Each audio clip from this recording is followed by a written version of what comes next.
en fait, c'est ça. Quand je fais le dessin, je fais toujours le dessin sur une feuille 8,5 onces, dépendamment. Des fois, je vais tout de suite faire mon dessin à l'échelle, dépendamment de la toile que j'ai achetée, de la grandeur du canevas. Puis, c'est ça. Une fois que mon dessin est fait, je veux le reproduire le plus exactement possible sur la toile, au crayon encore. C'est vraiment... C'est carrément du calcage.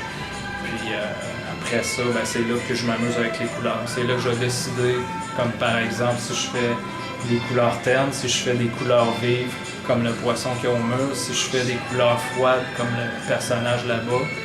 Puis j'essaie de créer l'ambiance qui va se tenir, de ne pas trop mettre de couleurs différentes ensemble. Puis c'est ça, ça donne ça. Puis ensuite, c'est le trait noir qui vient vraiment séparer toutes les couleurs, puis qui vient faire ressortir surtout les pâles, parce que les pâles, avant que je mette le noir, sortent pas vraiment du lot quand il y a beaucoup de couleurs. Fait que je trouve que le trait noir, ça vient vraiment mettre en évidence ces couleurs-là. Puis c'est ça qui crée l'ambiance aussi.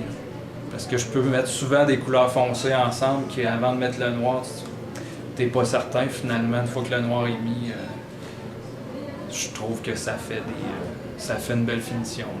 Pour moi, c'est du figuratif parce que ça représente quelque chose. Ça représente un personnage ou des formes. Pour ça, pour moi, c'est pas abstrait. Par contre, si les gens sont pas capables de trouver les personnages, ça m'insulte pas, loin de là. C'est presque un compliment quelque part. Mais pour moi, c'est du figuratif. Puis l'inspiration, je dirais peut-être en quelque part entre le cubisme et le vitrail. Non, mais ça, c'est sûr, c'est des relations personnelles dans le sens que pour moi, c'est comme si, mettons, je jouais quelqu'un qui fait vraiment du figuratif. C'est comme si je jouais avec des personnages très, très réels, mais c'est une genre de tout simplement, là, une espèce je vais dire pas une photo, mais une scène finalement avec 3 personnes tout simplement, mais avec les types de personnages que je fais tout simplement, mais il n'y a pas... Celle-là, c'est sûr qu'il n'y a pas un sujet en tant que tel très particulier, à part juste ces 3 personnages mis en évidence. Un évidemment qui ressort, parce que c'est le plus important, mais encore une fois, c'est pas... vu que c'est pas une illustration, quelque chose qui est très réaliste, ben on sait pas pourquoi il est en avant-plan, t'sais.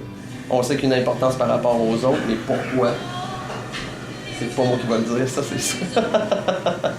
Encore une fois, à la discrétion de la personne qui la regarde.